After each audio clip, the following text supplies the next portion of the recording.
शिवसेना आपली का मिंद्याची आहे? मग मिंदे कोण आहे? आणि इथून निवडून गेलेला खासदार कोण आहे? मग आता त्याला परत तिकीट मिळणार आहे का? आणि समजा निर्लज्जपणाने तिकीट दिलं तर तुम्ही निवडून देणार आहात का?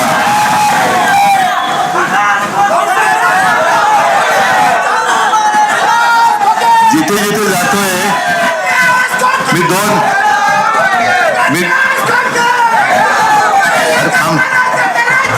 अरे थांबावर जरा थोडं मला माझं डोकं चालू द्या. मी प्रत्येक ठिकाणी जातोय तिथे मला एकच गोष्ट लक्षात येते की शेतकरी हमीभावासाठी आक्रोश करतोय. मिळतो का तुम्हाला हमीभाव? भाजपात गेला तर कसा भाव मिळतो बघा. ते परवा अशोक चव्हाण गेले भाजपामध्ये, लगेच राज्यसभा. गद्दार गेले त्यांना मंत्रीपद. दुसरी तुम्ही काय घोषणा देतात? 50 खोके. मग गद्दाराला 50 खोके आणि माझ्या अन्नदात्याला काही नाही. हे असं नालायक सरकार दिल्लीत काय आणि महाराष्ट्रात काय परत निवडून देणार आहोत? या विभागामध्ये मी आता कालपासून फिरतोय. प्रचंड स्वागत सगळीकडे चालले. तसं पाहिलं तर या काही आपल्या सभा नाही आहेत. मी जनसंवादाच्या ऐवजी मी कुटुंब संवाद असं नाव दिले. कुटुंब संवाद, हे माझं कुटुंब आहे. सभेसाठी मी पुन्हा येणार आहे. निवडणुका जाहीर झाल्यावर मोठमोठ्या सभा होतात, त्या जिल्ह्याच्या ठिकाणी कुठल्या तरी शहरामध्ये होतात. तुमच्यापैकी सगळ्यांनाच तिकडे काही येता येणं शक्य होतं असं नाही. म्हणून म्हटलं चला आपण यांच्या घरी जाऊया. सरकार आपल्या दारी ते वेगळं, पण मी तुमच्या घरी आलेलो आहे. आणि घरामध्ये जे तुम्ही स्वागत करताय खरंच भारावून जातो. एवढी पुष्पवृष्टी करताय. मी मगाच्या सभेत सुद्धा सगळ्यांना हात जोडून दिलगिरी व्यक्त केली की सगळ्यांनाच फोटो काढायचे सोबत, गुच्छ द्यायचे, शालू द्यायचे आहेत. पण वेळेचं सगळं एकूण नियंत्रण बघितल्यानंतर ह्या गोष्टी काही होणार नाहीत पूर्ण. म्हणून थोडं जरा माफ करा, थोडं समजून घ्या. पण नंतर मात्र मी नक्की येणार आहे. ते केवळ तुमच्या बरोबर फोटो काढायला येईन, ते म्हणजे विजयाच्या सभेला येईन तेव्हा. आता भारतीय जनता पक्षाचं जे काय राजकारण चाललंय मी तुम्हाला नव्याने सांगण्याची गरज नाही. अख्खा महाराष्ट्रात होरपळतोय. दुष्काळाच्या झळा लागायला लागल्यात, बरोबर ना? पलीकडच्या सोलापूरमध्ये असेल किंवा आणखी महाराष्ट्रात विदर्भ मराठवाडा असेल किंवा इथे सुद्धा असेल, आजच अजून फेब्रुवारी अर्धा नाही झाला टँकरनी पाणी पुरवठा होतोय. कोपरगाव मध्ये तर 8 दिवसातून एकदा डाळ मिश्रित पाणी येत आहे. सगळीकडे हेच हाल आहेत. अंगणवाडी सेविका संपावरती आहेत, आशा वर्कर्स त्या सुद्धा त्यांच्या सोबत आहेत. एक तरी मंत्री आला बोलला शेतकरी आज आत्महत्या करतायत. कोणतरी सरकार पैकी तुमच्याकडे आलं, सरकार आमच्या दारी म्हटल्यानंतर, तुमच्या दारी म्हटल्यानंतर आत्महत्या केलेल्या शेतकऱ्याच्या दारामध्ये सरकार जाण्याची हिंमत दाखवतंय? अंगणवाडी सेविकांच्या दारात जायची हिंमत दाखवतंय? मग कोणाच्या दारात जात आहे? भांडवलदारांच्या का तुमच्या दोस्तांच्या?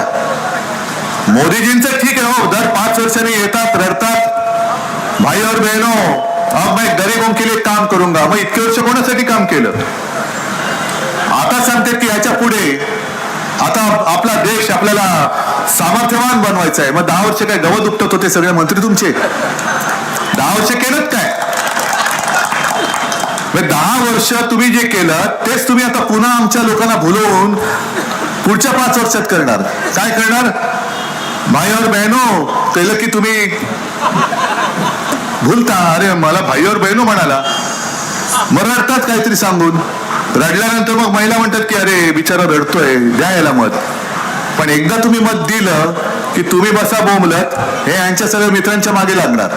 सुटाबुटातले जे मित्र आहेत त्यांचे खिसे भरणार. म्हणजे कष्ट तुमचे, मत तुमची, तुमचं फक्त मत पाहिजे, पण किंमत दोस्ताना.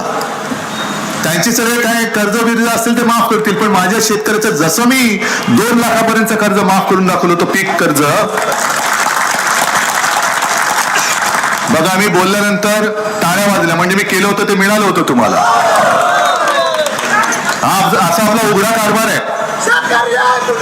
हा आपला उघडा कारभार आहे. मी कुठेही चोरीमारी केलेली नाही आणि खोटं बोलत नाही. पण मोदीजींनी मग 10 वर्षात केलं काय? जे त्यांनी एक वचन दिलं होतं, मी प्रत्येक सभेत आवर्जून सांगतो, कारण तुम्हाला नव्या शब्दात आता पुन्हा तेच वचन किंवा थाप मारतील. तुमच्या लक्षात आहे अच्छे दिन आएंगे, पण लक्षात तरी आहे का? मी विचारल्यानंतर तुमच्या लक्षात येते आजचे दिन तर आलेच नाही. आजचे दिन जर तुम्हाला तुलना करायची असेल तर 2014 आणि 2024 गॅस सिलेंडरची किंमत काय होती, डिझेलची किंमत काय होती, पेट्रोलची काय होती.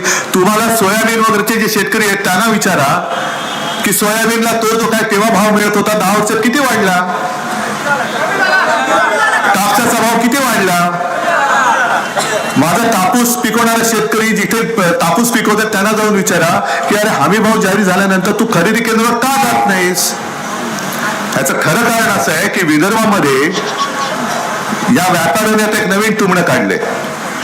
सरकारने हमी भाव जाहीर केला आणि असा एक कायदा केला की हमी भावापेक्षा कमी किमतीत जो कापूस खरेदी करेल त्याच्यावरती गुन्हे दाखल करू. मग काय करायचं. पण व्यापारी तिथले जे कापूस खरेदी करणारे व्यापारी आहेत त्यांनी काय डोकं चालवलं, शेतकऱ्याकडे जायचं आणि त्याच्याकडनं हमीपत्र लिहून घ्यायचं की जरी हमी भाव एवढा असला तरी त्यापेक्षा कमी दरात या भावामध्ये मला याला कापूस विकायला माझी हरकत नाही. ना हरकत प्रमाणपत्र घेतल्यानंतर कोणी कोणावरती गुन्हा दाखल करणार, कोण कोणावर करणार. असं हे लुटणारं सरकार आहे. मग एक धोरण जाहीर करायचं पण त्या धोरणाला पळवाटा पण काढून ठेवायच्या. हमी भावाबद्दल मोदीजींनी जे एक आश्वासन दिलं होतं 2014 साली की प्रत्येक पिकाचा एकरी खर्च किती येतो तो आम्ही काढू. म्हणजे समजा तुम्ही सोयाबीन पिकवताय, तूर पिकवताय, मका पिकवताय, काय असेल ते असेल, कापूस असेल, काही असेल. मग त्या शेतकऱ्यांना विचारायचं की बाबा तुझं शेत किती आहे, या एवढ्या एकराला तुला किती खर्च झाला. मग तो खर्च तो लिहून काढायचा. त्याच्यामध्ये 50% नफ्याची रक्कम ही मिळवायची आणि जो आकडा येईल ती हमीभाव म्हणून शेतकऱ्याला त्याचा हमीभाव द्यायचा. अरे असंच टाळ्या तुम्ही वाजवल्या आणि फसलात. तेव्हा टाळ्या वाजवल्या, आता कृपा करून वाजवू नका. आता कपाळावरती हात मारलाय शेतकऱ्यांनी, कारण आता कुठे हमीभाव. आज तुम्ही इथे अनेक जण शेतकरी आलेला आहात. असेच हजारोच्या संख्येने शेतकरी दिल्लीच्या सीमेवरती धडकले. तुम्ही पाहिलं का नाही? बघता ना कसं स्वागत. जसं तुम्ही आज माझं फुलांनी स्वागत केलं, मोदी सरकार त्यांचं कसं स्वागत करतंय.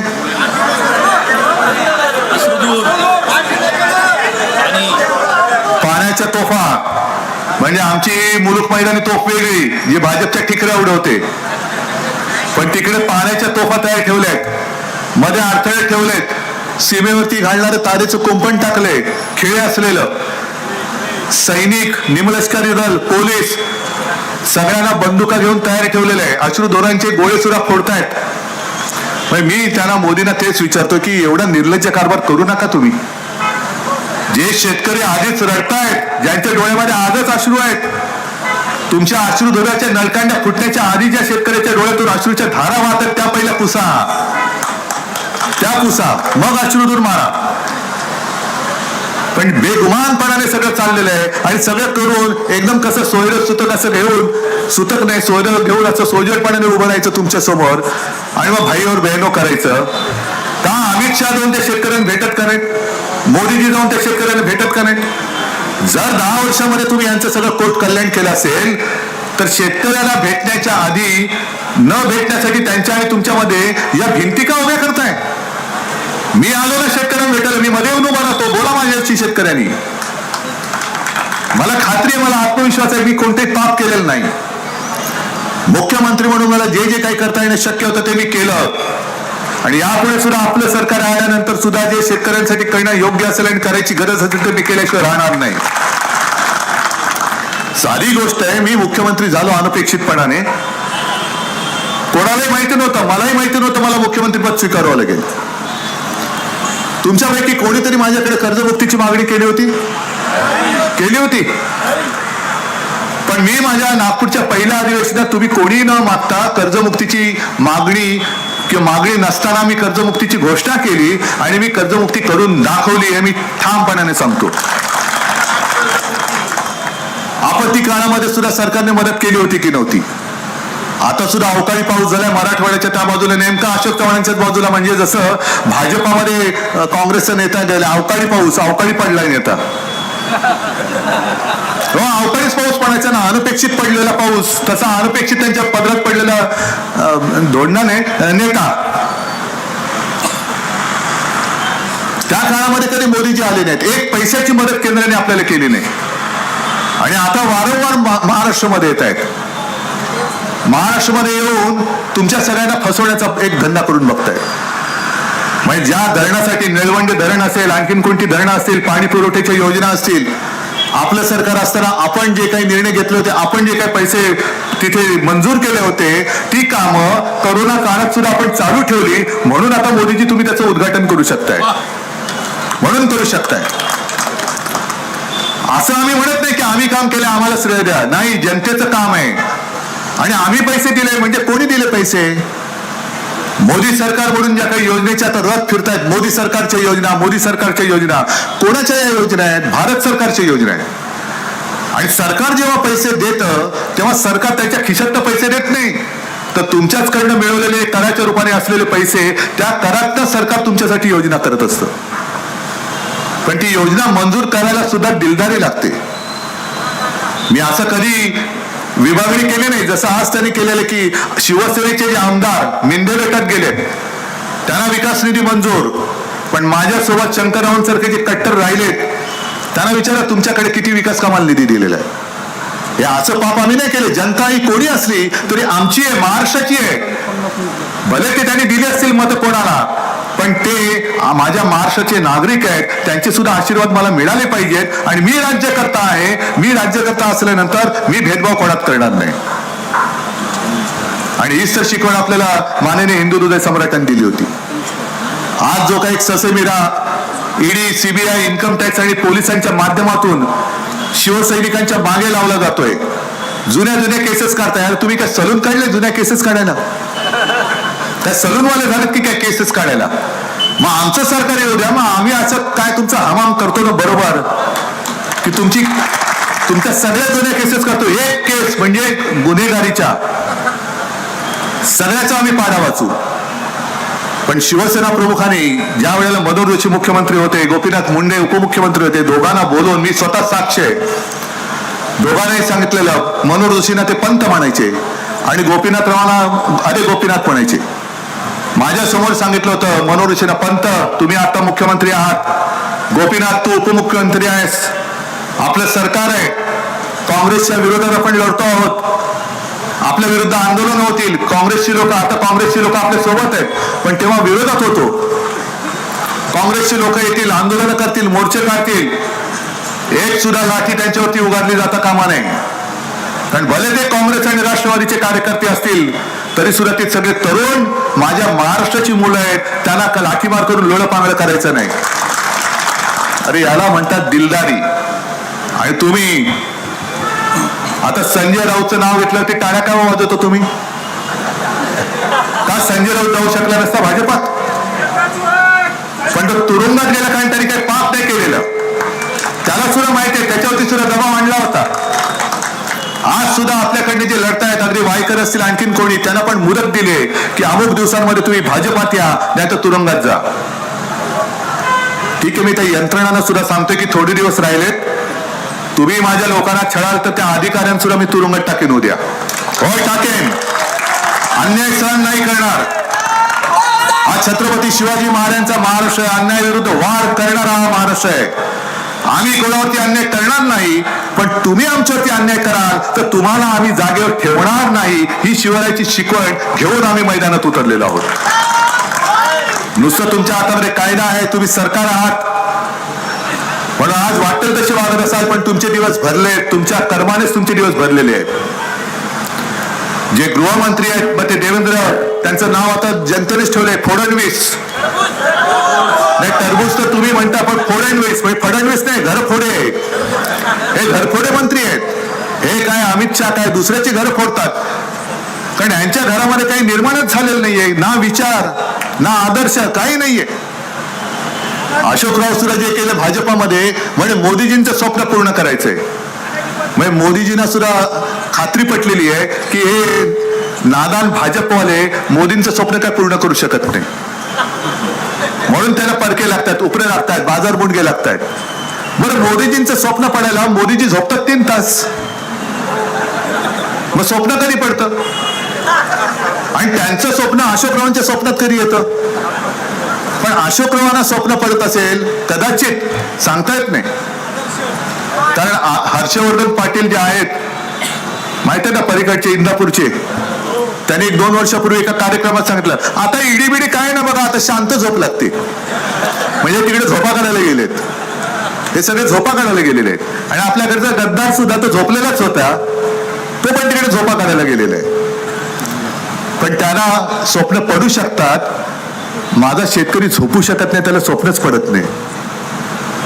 शेतकऱ्याला काळजी आहे की माझं कर्ज मी फेडू कसं, मग तो शेत जमीन गहाण टाकतो, बैलजोडी गहाण टाकतो, घर गहाण टाकतो, पत्नीचं मंगळसूत्र गहाण टाकतो. आणि तो झोपला तर त्याच्या स्वप्नामध्ये तो सावकार किंवा तो बँकवाला येतो. मोदीजी सांगा, यांचं स्वप्न जे आहे हे यांचं स्वप्न तुम्ही कधी पूर्ण करणार आहात?